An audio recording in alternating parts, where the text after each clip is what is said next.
జమిలి ఎన్నికలకు కేంద్ర కేబినెట్ ఆమోదం తెలపడం శుభపరిణామమని తెలిపారు రాజ్యసభ సభ్యుడు లక్ష్మణ్. జమిలి ఎన్నికలను స్వాగతిస్తున్నామని చెప్పారు.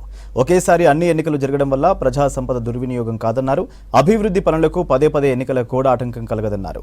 అన్ని రాజకీయ పార్టీలు జమిలి ఎన్నికలకు మద్దతు పలకాలని కోరారు లక్ష్మణ్.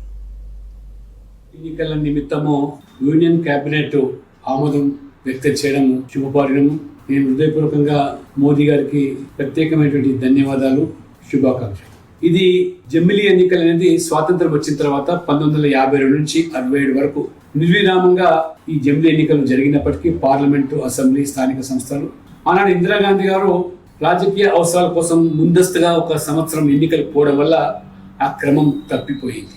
ఆ తర్వాత 356 ఆర్టికల్ విపక్ష ప్రభుత్వాలను రద్దు చేయడము, విచక్షణ రహితంగా ఇష్టానుసారంగా ఎన్నికలు ఎప్పుడు పడితే అప్పుడు ఎన్నికలు జరగడం వల్ల ఇవాళ ప్రభుత్వం యొక్క ఆదాయం నష్టపోవడమే కాకుండా వేల కోట్లు ప్రజలు కట్టిన పన్నులు దుర్వినియోగం కావడమే కాకుండా ఎన్నికల కోడ్ పేరు మీద అభివృద్ధి పనులు, పేదల సంక్షేమ పథకాలు కూడా కుంటుపడిపోతా ఉన్నాయి. పైపెచ్చు లక్షలాది మంది ఈ యొక్క ఎన్నికల ఏర్పాట్లకు కావాల్సినటువంటి యంత్రాంగము, సిబ్బంది కూడా కేవలం ఎన్నికల డ్యూటీలు చేయడం వరకే పరిమితం అయిపోతున్నారు. ప్రజాధనము దుర్వినియోగం జరుగుతున్నది. అన్ని కోణాల నుంచి కూడా మోదీ ప్రభుత్వం ఆలోచన చేసి లా కమిషన్ కూడా 1999లో వారు కూడా ఏకగ్రీవంగా ఈ దేశంలో మరి జమిలి ఎన్నికలు జరగాలని పార్లమెంటు కమిటీ కూడా 2015లో కూడా సిఫార్సు చేశారు. పూర్వపు రాష్ట్రపతి రామ్నాథ్ కోవింద్ గారి యొక్క నేతృత్వంలో కమిటీ వేస్తే ఆ కమిటీ కూడా సిఫార్సు చేసింది సానుకూలంగా జమిలి ఎన్నికలు నిర్వహించాలని చెప్పి.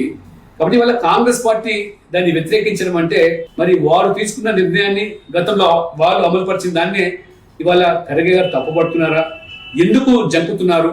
ఖచ్చితంగా అన్ని పార్టీలు ముందుకు వచ్చి సమర్థించి ఈ బిల్లును మరి ఆమోదం చేయాలని